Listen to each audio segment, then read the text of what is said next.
mud came up, they ain't think that I could do it. Rise up, then I look back like, man, I knew it. Out the mud, was in the dirt, climbed up. Now I'm on top and it's stuck. Out the mud.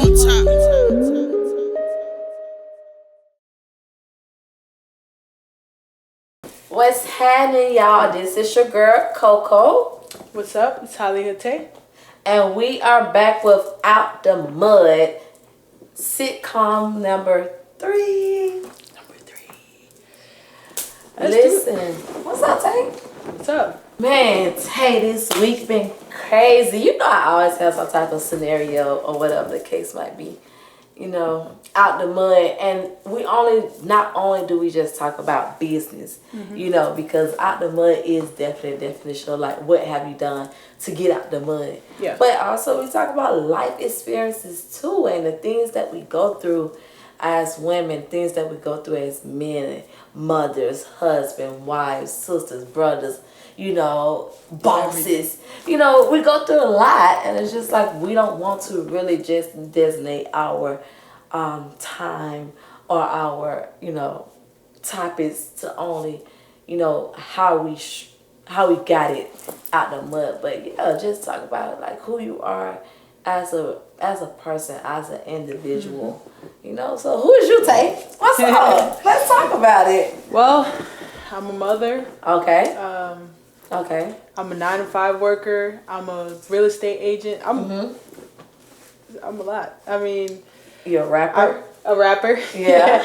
I moved out here to Atlanta actually 3 years ago from Pennsylvania. Packed up everything in my car and just was like, hey, it's time to go. Yeah, it's time to go. Yeah. And that's another thing. Like, I think it's really important to move out of your hometown.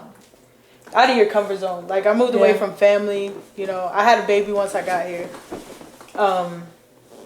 It really has been an eye-opener because you see a lot of black, you know, successful people. And where I'm from, you don't really see much of that. So it's a real eye-opener to see that. How do you feel like growing up here? I know you don't have any other perspective because you kind of grew up here. So it's like, but it was a real eye-opener for me. Like, Atlanta is different. So I'm quite sure every state, every city has that we're different type thing. But Atlanta is different. And also, if you ever run across a person, like Moretta said, you know, if a person said they from Decatur, they not from Atlanta. You know, and the reason why you would know, and you can tell the difference from a person that's really from Atlanta versus a person that's not. Because first of all, you're going to hear the TA in Atlanta.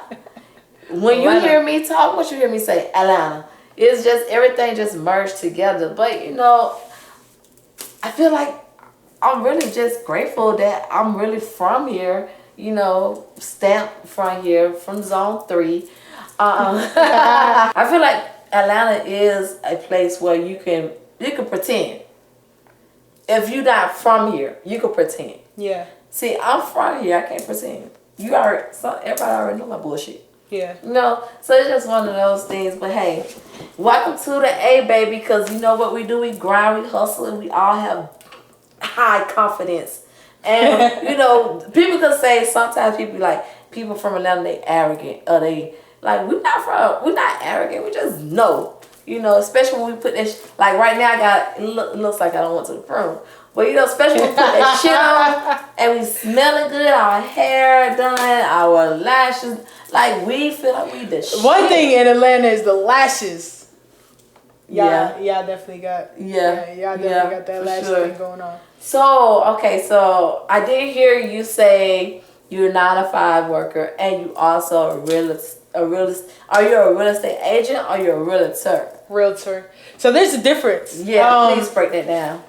Real estate agent is just someone who obtained their license. A realtor is someone who is a part of the National Association, so they are held pretty much to a higher standard because it's just a different association that you're a part of, the Realtor Association. Right. So I joined the Atlanta Realtor Association. You're on the board? Different ones. Yeah. Okay. So I'm on the board. Okay. And that's the difference. So, you know, as a realtor, right? I said it right? Yeah. I did? You sure? You said it right. Okay, clear. But as a realtor, right? What are some of the obstacles that you face due to the fact that it is so many more people who's getting their license? And of course, you know, the house saturation is like low right now. What are like the difficulties? Because you do still work a 9 to 5 too. Yeah. Why do you do that if you're a realtor? So, crazy thing is, all right, so my first year was great. Closing houses, everything. But then taxes hit. So when you're coming from a 9 to 5 and then you start making money, start making these big checks. What I did was I just started spending them. I wasn't putting any away for taxes. I wasn't saving. End of the year hit. I got hit with taxes. It was like 15 grand after writing stuff off. After writing stuff off. You still owe, and this is all for selling houses. Yeah, so this is from selling houses. After I was 15 grand in the hole, so what I did, I'll be honest, I used my credit cards. I ain't have it. I used my credit cards. I messed up my credit.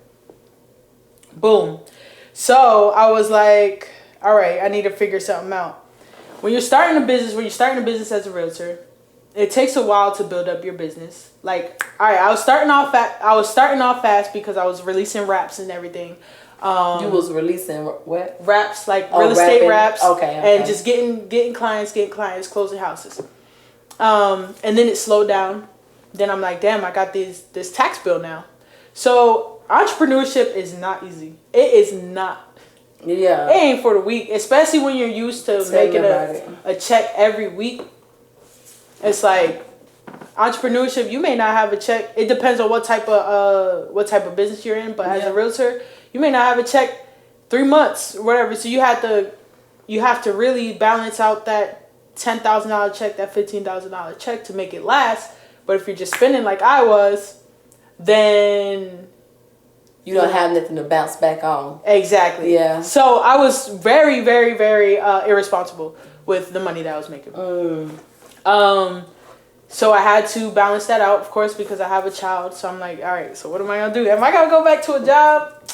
Am I going to take the easy way out? Yeah. My last closing that I closed on a house, it took like 3 months for us to close. It was a very, very, very tough process. Like, honestly. Was it a new build or was it like a rehab? It was a house that was owned by the bank. It was a foreclosure? It wasn't foreclosed, but it was a probate. So the owners died and they left it to the family. But the bank had ownership pretty much of it.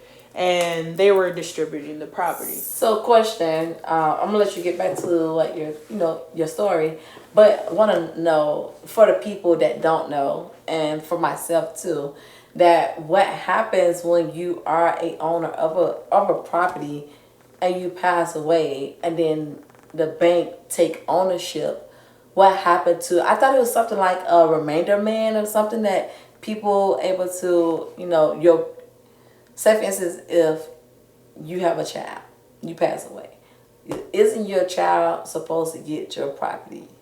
If you it's Harris, right? Yeah, inherit. Okay. Yeah. So if you die and you have a will, the house goes into probate. You leave it to your kids, but the house still goes into probate, and that is when the bank has ownership of the property. But they do still distribute the funds to the kids and everything, but they do take a piece of it.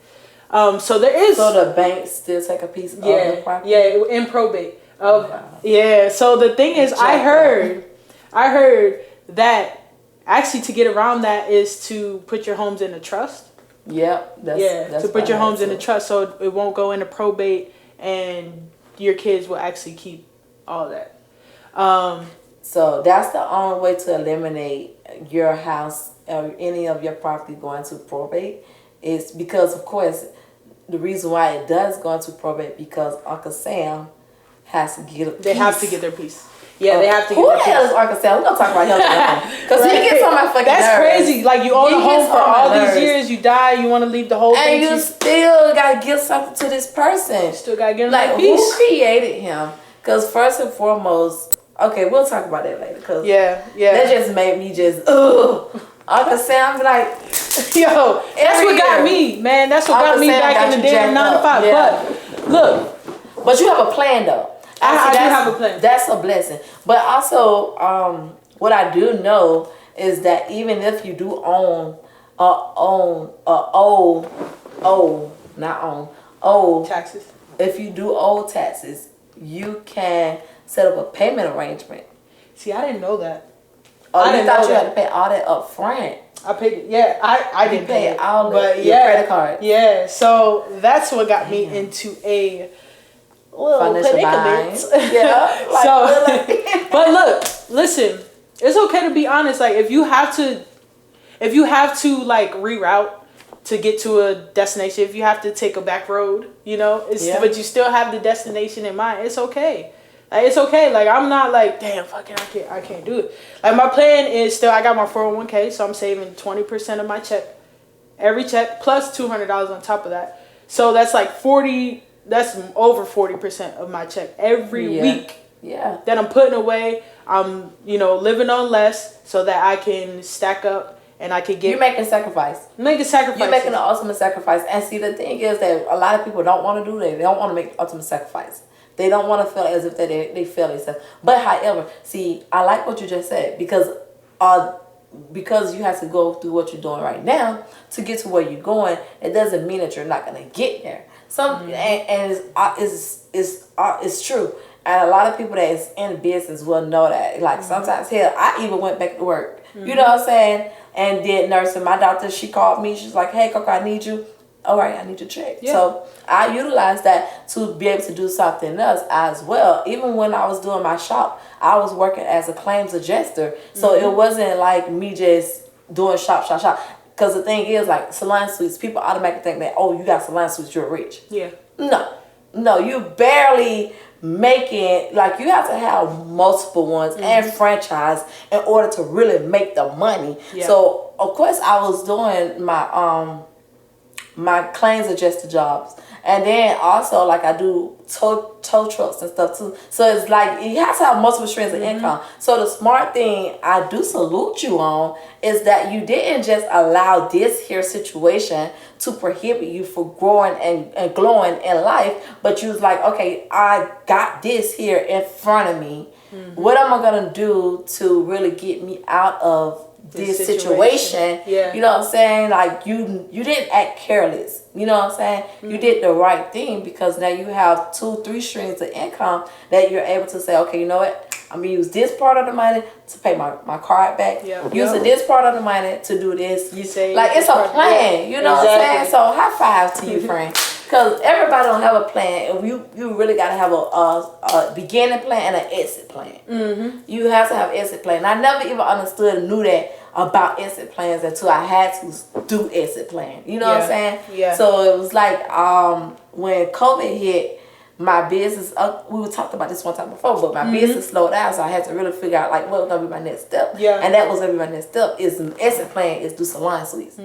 You feel what I'm saying? Now, if salon suites don't work, it's going to be my exit plan is to sell the platform and do something else. But it's always in business, you always have to have business and life. Not even just business, but life itself. Have an exit plan. You're in a relationship with a person, you better have a beginning plan and an exit plan. I was just talking about that the other day to my friend. I was like, yo, I feel like every time I get into a relationship, as soon as I get into the relationship, I'm already thinking, okay, if this don't work out, what is going to be my exit plan? And I wonder if that's like counterproductive to having a healthy relationship. Because I'm like, if you're already thinking about how it's going to go wrong, as soon as you get into it, it's like, are you really enjoying the relationship? Yeah. But I feel like as just in life, you do need to have an exit plan. Exit plan. I like that. You got to. And I'm going to piggyback off what you just said. It's not even necessary that you trying or you want something bad to happen to it. Because you don't. Nobody really wants to, first couple of things in life.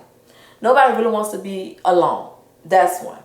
No one wants to grow all alone. You know what I'm saying? But however, no one wants to be miserable neither. So it's like I'm either gonna suffer and be with you because I don't want to be alone and be lonely, or I'm gonna be by myself and be happy and then horny. You know? You know what I'm saying? It's like one of those things because who really jumps in and out of relationships without healing themselves to something else? You feel what I'm saying? So it's just like one of those things. Like I've done that all my life. Jump in and out of relationships. Jump in and out of relationship, going from relationship to relationship. And let me piggyback off of what you said, because I just asked someone at my job. He's like 60 something years old. He's married. He's been married for 30 plus years. I asked him. I'm like, if you, I love to ask old people who've been, not old, let me not say old, my fault. Yeah, older people, people than I am. Yeah. Who've been in a relationship for a long time, for advice. So. For advice? Yeah. Relationship advice. How do you make it last, whatever. So I asked him if he could go back to his 30-year-old self, because he got married when he was around 30. After all they've been through, knowing what you're going to go through, knowing where you'll be at when you're 60, would you still choose to get married? Oh, he said, I'm excited to hear what he said. He said no. I said, damn, why not? At first he said no. Oh my goodness. First he said no. I was gonna say yes. He said I thought he said no. But at first he said no. Then he was like, wait. He's like, because there's so much temptation out here. Blah, blah, I'm like, yeah, but temptation is not weak. Temptation, yeah, but what about someone who's there with you through the hard times? Because he had cancer and everything. His wife was there with him. His wife was there with him. He had another baby on her. His wife was there with him through all that. Man, I would have left him at the radiation oncology, learning how to. But no, you need someone that's gonna be there. No, but why would you have a baby on a person that loves you? You make mistakes. You ain't making no mistake. Come on, no. That's 30 years. Wait. 30 years. I'm just saying though, be for real. Be for real. Like, I was in a relationship for 10 years. My number one thing was don't bring nothing back and don't bring no child back. So you mean to tell those are your boundaries. Those are your boundaries. I mean, I cannot say to a person, I don't want you to cheat on me. Because I can't sit around, I can't hold your stuff 24/7. I cannot be with you 24/7. We can't be on the phone 24/7. So I'm going to have nothing but try to trust that you're going to be faithful. And if you don't be faithful, we're going to play these games. So someone did cheat on you? Would you? Yeah, he did. And I cheated back. So it's like... That's the kind of things, though, that you throw me in the fish, throw me in the pond. And you stayed, though, right? I'ma swim.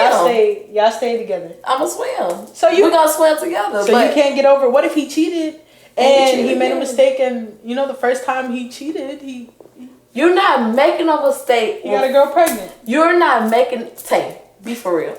You're not making a mistake with fucking a person unprotected. All right. No, that's not a mistake. That's not a mistake. But you don't want to get the person pregnant the first time you have sex with them.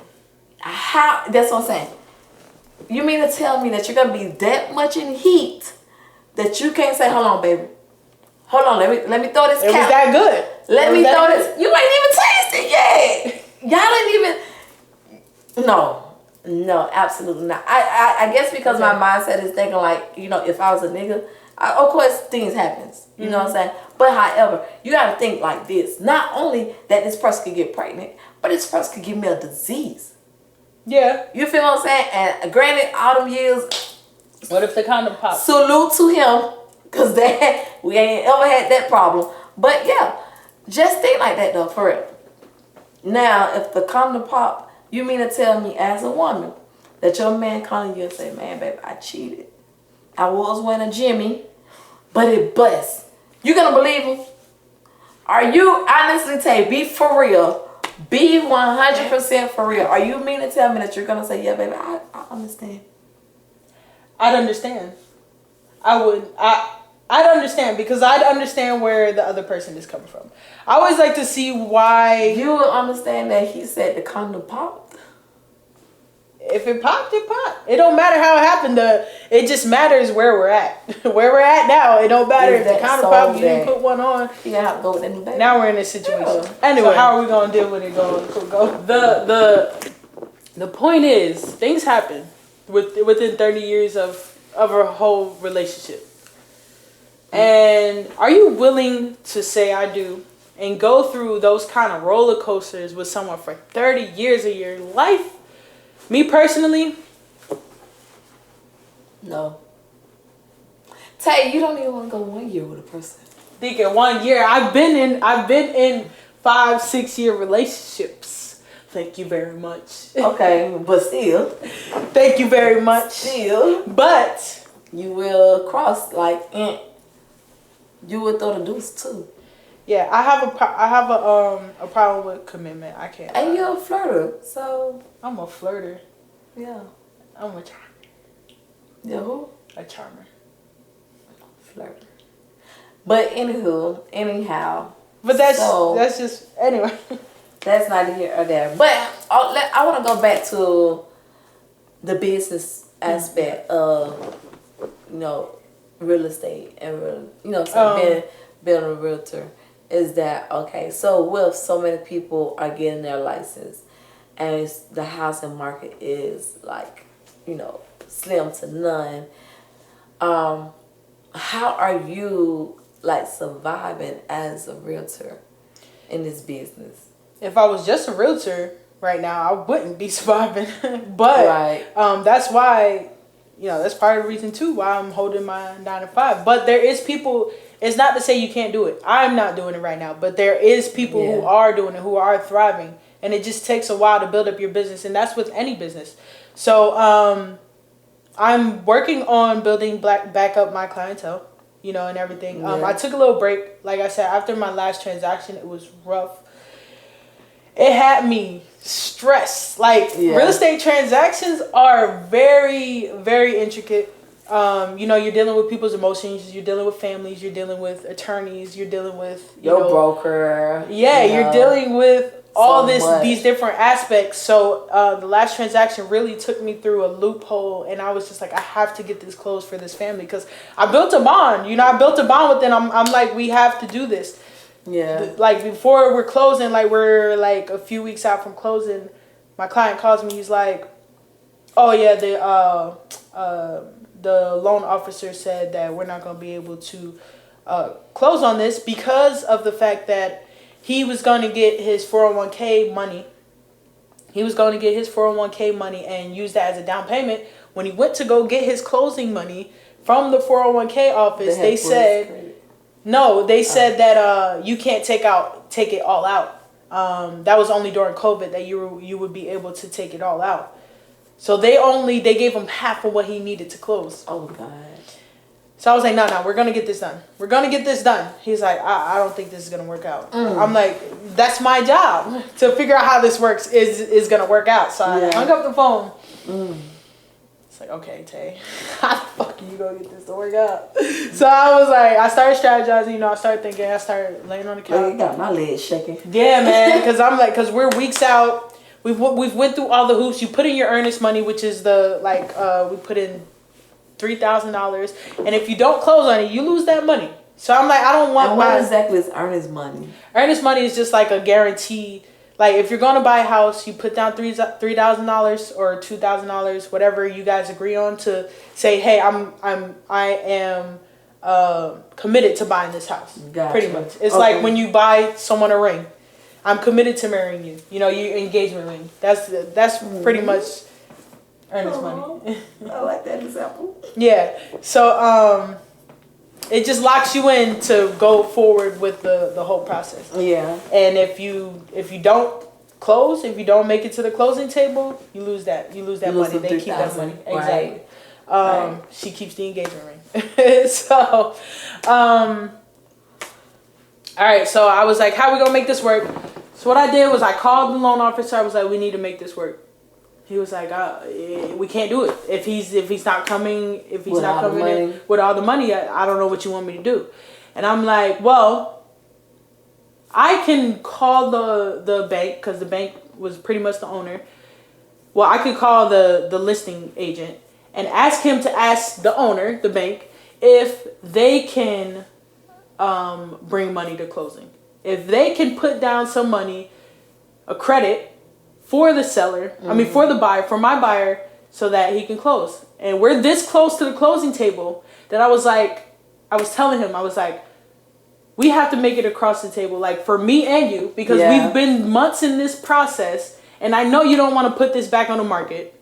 When you put it back on the market, people are going to think something's wrong with the property. Yeah. And it's been months that we were in closing, and if you put this property back on the market, it's going to look bad, and you'll probably end up getting less money than what we're going to give you. Yeah, exactly. So if they can come to the table with $10,000, seller concessions to close, and we can do this. This is all that you need to tell them to do, and we can make it across the closing table. Right. So he was like, I don't know if they're going to do that. I don't know.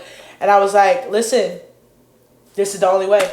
And sometimes in negotiation, you just got to kind of you got to either be like, you got to be ready to back out sometimes. Like, you got to be like, listen, we have no other way. We can't pull $10,000 out of the thin air. Right. Like, my loan officer is already giving some credits to my buyer. All we need is your side. You know, my buyer's bringing the $11,000 that he has. That's it. So what was the conclusion? He was like, I'll call you back. I'll let you know. You know, I don't know if they're going to do it or whatever. Yeah. 2 days later. So I was like, you know what? I'll send over the agreement. You know, if you get them to sign it to contribute this to closing, then we're good. We're good to close. 3 days, I think, passed, and I'm biting my nails. So, like, I don't know if they're going to do it. But I'm telling my buyer, like, you know what? Pray about it. Like, we're going to get this done. We're going to make sure that your family gets this home. And I kept meditating on it. I kept meditating, and I just kept seeing them, like, in the home. Like, I kept seeing them in the home. You was like, manifesting it for them? Yes. I was like, I want them to have this so bad. And then he called back. And he was like, they signed. They're going to do it. Woo! I called my client. Yo, I was so happy. The stressful part is just getting there. Like, sometimes, like, buying a house is up and down. You know, it's... Yeah. We try to make it, like, as smooth as a process as we can. But there's things that come up. Yeah, it is. In the process. It's always a situation. It's always something. Yeah. So, listen. That's good, Tay. Like, that's great that you was able to strategize to get your client to the closing table, because your client is the principal and you want to make sure that you're taking care of your principal, right? Yeah. Correct? Yeah, exactly. Okay. So, as you guys hear, if you're looking for a realtor, right? Holla at HollyHood Tay. That's the Psalms Hour segment. Oh, wait. That sums it up. We are gone out the mud. We're about to go. It's Sunday. Church was good. Gonna start a new week. Everything's gonna be okay. Tay gonna get another client. She's gonna sell a house for July. And we're gonna be on time, 'cause it's Sunday. Happy Sunday. I actually think this was a really good conversation. I do too. All right, y'all. We'll catch y'all next time. Next time on Out the Mud, we're going to have us some guests. And if you want to be a part of Out the Mud, hit us on the below. In the comments, DM, whatever. Let's go. Let's go.